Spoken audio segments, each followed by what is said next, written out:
Hi everyone, welcome back to my YouTube channel. Today we're going to be making balaclava. We'll be learning how to make one. So this is how the finished product looks like. So this is the part that the face will be, and this is the covering on the neck, and this is where the head will be. So we're going to learn how to make one like this, and we're going to be making it in navy blue color. So grab the materials and let's get started.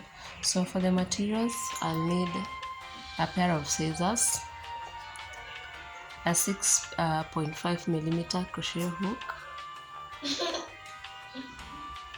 We have 2 stitch markers, this will need them, and also a darning needle. So these are the materials that we are going to use, but for demonstration purposes I'm going to use this purple yarn, since this color seems to be a bit dull, but I'm going to use this color. So grab your yarn and materials and the other materials that you need, and let's get started. So to begin with, I'm going to start with a slip knot, and this is how I make mine. Then I'm going to chain 20.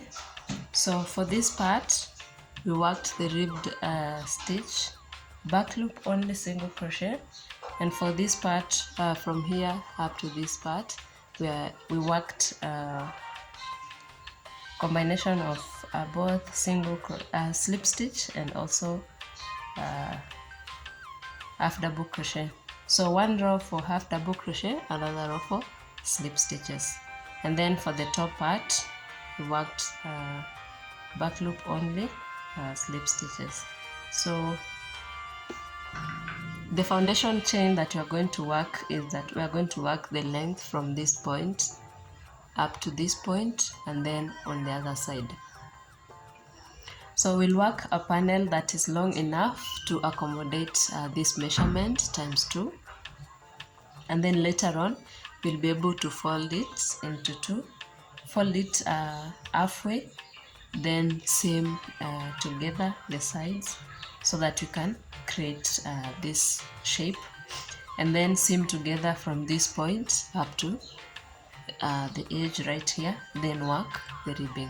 So I'm going to start with the foundation chain that is long enough to accommodate this length times 2, because it's folded. You can see it's folded, so this length times 2. And the chains that I'm going to make 10 chains. I placed a stitch marker right there, and 54 chains in between. I place a stitch marker and other 20 stitches. So let's begin with the 20. So 1, 2, 3, 4, 5, 6, 7, 8, 9, 10, 11, 19, and 20. So on the 20th stitch we place our stitch marker right here. Then we work 54. So 1, we had 1, so this is 2, 3, 4, 5, 51, 52, 53, 54. Then mark the 54th stitch.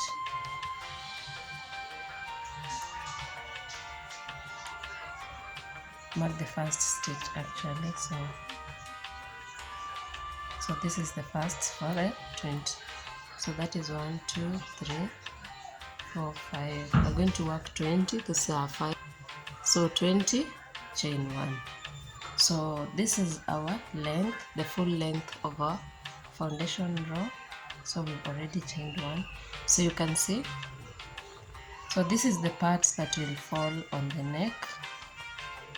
This part right here, and this other part will be the upper part of the hat of the balaclava. So we'll have the opening right there, and also the neck, the ribbed part for the neck.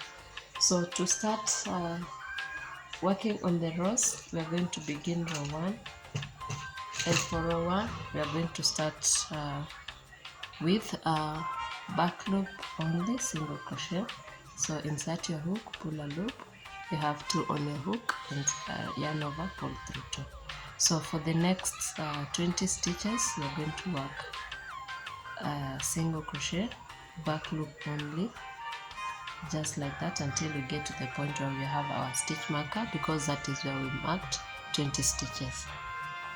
So I'm marking the last 3 stitches, so 7, 18, 19 and 20. So this is my last stitch, and I have to take off the stitch marker, work a single crochet there, and take back my stitch marker at the same stitch. So now for this next part in between the 2 stitch markers, at this point and at this point where I am right now, I'm going to first begin with half double crochet. So to work half double crochet, you yarn over, insert your hook, pull a loop, yarn over, pull through the 3. So that's how we are going to work the middle part for this row. So this is row 1, and we are beginning with the half double crochet at this point. So I'm going to work my stitches, my half double crochet stitches, until I get to this point, and then I show you what we're going to do. So now I'm working my last stitch until I get to the point where I have my stitch marker, and I take it off and work single crochet, back loop only, then place my stitch marker right back there, then continue with single crochet, back loop only, until we get to the end of the row. So I'm almost coming to the end of the first row, and I'm working my last single crochets, back loop only, then chain 1 and turn your work. Then now for row 2 is going to be a bit different. When we get to the point where we have our stitch markers all the way up to the other side where we have our stitch markers, but for this part it will remain to be single crochet, back loop only. So we're going to start for the 20 stitches, we're going to work back loop only, single crochet. So just like this, the way we've been working. So let's work single crochet, back loop only, and then we meet at the point where we have our stitch marker, and I'll show you how we are working row 2. So I'm coming to the end of the 20 stitches. So I have to get my stitch marker off, work my single crochet, back loop only, take back my stitch marker, and now from this point until the point where we have the second stitch marker, this point right here, we're going to work slip stitches. So to work a slip stitch, insert your hook, pull a loop, pull through, just like that. So insert your hook, pull a loop, pull through. So there's no yarning over or what, so we're just working slip stitches until we get to this point right here, and that is how we're going to work our row 2. So I've come to the end of this section where we're working the slip stitches, and now I have to take off my stitch marker so that I can work my single crochet, back loop only, then place back my stitch marker right there, and then proceed to finish up the row with single crochet, back loop only till we get to the end of the row. So I'm working my last 2 stitches, and when you get to the end, instead of working on the back loop only, work on both stitches so that your work can be neat. So at the end, chain 1 and turn your work. Now from now onwards, you're going to repeat row 1 and row 2. So we've just completed row 2, and this is how our work looks like so far. So at this point, you might not be able to see the effect that combination of those 2 stitches is bringing out, but as you progress, you'll be able to see the beautiful pattern that is coming out of that pattern. So now we're going to repeat row 1, and then the next row, that is row 4, we are going to do row 2. So we began row 1 with half double crochet at this part. Row 2 we've done slip stitches. So row 3 is going to have half double crochet, row 4 slip stitches. So just like that. So we are going to repeat row 1 and row 2 until you get to a length that you want to, that is able to accommodate the head and also the face.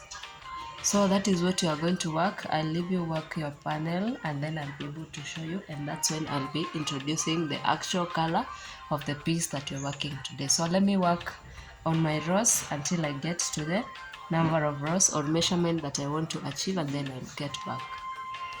So this is the actual piece that we are working on. Remember I had said earlier on we are working it in navy blue color. And just to get the measurement, I have 6 inches, but the full measurement will be around 7 inches because we're going to be adding a ribbing at this point, so which will be about 1 inch, and then we'll get the measurement to 7 inches. So I'm working my last single crochet back loop only, and then I cut off my yarn just like that. Then now at this point I can leave a tail that is long enough to weave in, to join both sides, which is this side and the other side.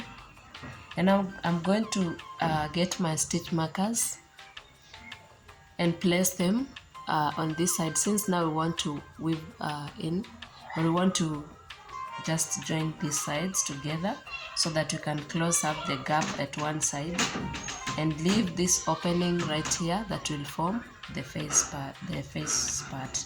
So now I'm going to pick my stitch markers and place them here so that I'll be able to know which stitch to work. So I've already placed my stitch markers so that they can guide me on where to seam as I go. And now I'm going to turn my work just like this, and I'll be able to work from the inside part. So this is the inside part of our item. So I'll be able to work it from the other side. So when you get to the point where you have your stitch marker, you can place the darning needle and then remove the stitch marker so that you can start working. So I'm just going to go rounds and rounds so that we can seam it together and close up the gap on that side. So make sure that you don't pull the yarn so much such that you can rip it off, or make your work appear as if it's shrinking on one side. So just keep your tension as easy as possible, not so much loose and not so much tight, so that our item can be neat. So I'll weave this part together until I get to this point, and then I'll show you the next step. So I've done sewing from this point up to the topmost part of my hat, and now I'm just going to weave in this loose end right here, just a few stitches, and then I'll cut off the yarn.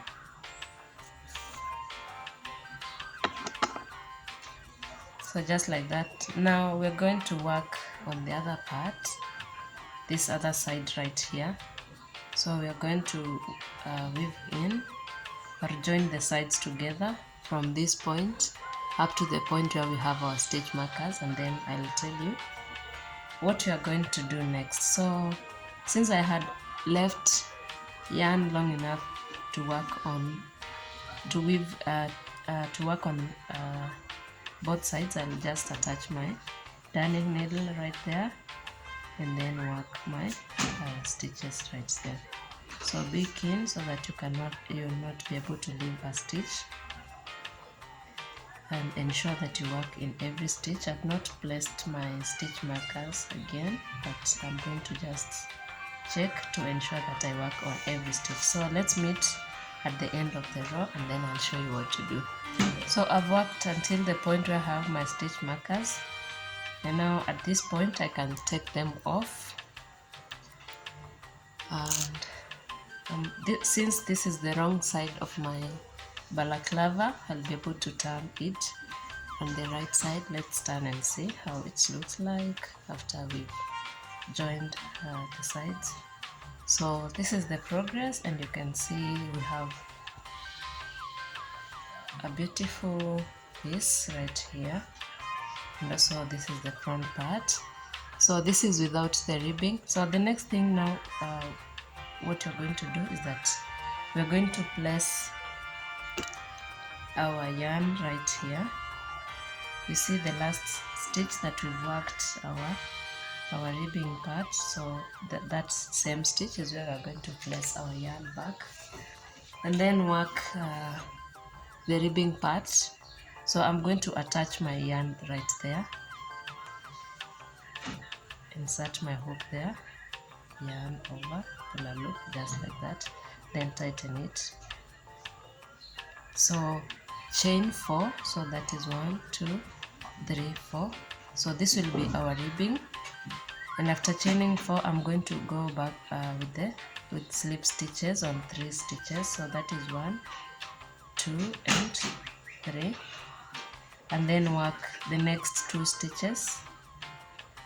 From this point I'll work 2 slip stitches. It might be a little bit tricky to work on them, so just take your time and work your slip stitches in the next 2 stitches, just like that. Then turn your work and skip the first 2, then work the next 3 stitches. So 1 2, and the last stitch we are going to work on both loops, so just like that. Then chain 1, turn your work 3 slip stitches. So 1 2 and 3. Then on the body part we're going to come back to join the stitches to the main body. So work your 2 slip stitches, 1 and 2, then turn your work. So skip the first 2 and then work 3 slip stitches. So just like that, chain 1, turn your work. So this is what you are going to repeat all through until we get to the other side. So we are going to repeat it all through until we get to the other side, and then I'll come back to show you what you're going to do. So this is our progress. You can see the ribbing part is so beautiful, and we are almost coming to the end, back to the beginning where we started. So let's work until we get to the end. So I'm working my last part. Remember we were working the back loop slip stitches, so let's work this together. So 1 2 and 3 back loop slip stitches, and then we attach the other 2 slip stitches on the main row. So just like that, 1 and 2, then turn your work again, skip the first 2, work on the third, 2 and 3. So for the last part we're working on both loops. Chain 1, turn, then work 3 slip stitches just like that, 2 and 3, and to join to the body of our balaclava we just work on this stitch right here.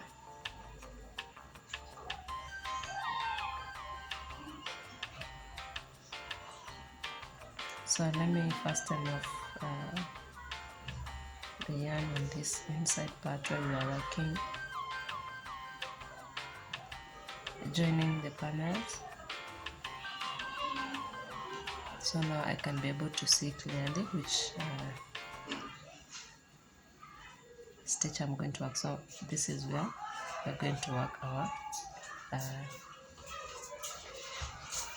slip stitch, and then the last one gets a slip stitch right there. Then now work chain, we're not chaining one, so we just work back loop slip stitches towards the top. And now at this point, since we've come to the end of the row, we can just, so you can see how it looks like. So you can just cut off the yarn at this point. Chain one, cut off the yarn. So I'm now going to get my darning needle and sew the sides together so that you can close up this gap right here and finish up our work. So we've just closed the gap, and right now I'm going to weave this end right here and any other loose end that is appearing somewhere, we're just going to close it up. So let's weave in all the ends and then I'll show you how it looks. So at this point I'm done cutting off the loose ends and weaving in all the loose ends. So this is how our item looks like when we are done, and you can see it's very stretchy, especially on this part. It's so stretchy. So it's so stretchy and I'm just happy how it has come out. Let me know in the comment section how you think it looks like. So that is the end of our tutorial. I hope you've learned something and you're able to make one for yourself or one for your kid or client. So I had made 2 of them and they are just identical. So that is the final look of our balaclava. So thank you so much for watching. If you have not subscribed, kindly make sure that you subscribe to my channel, and I'll see you in the next tutorial. Bye for now.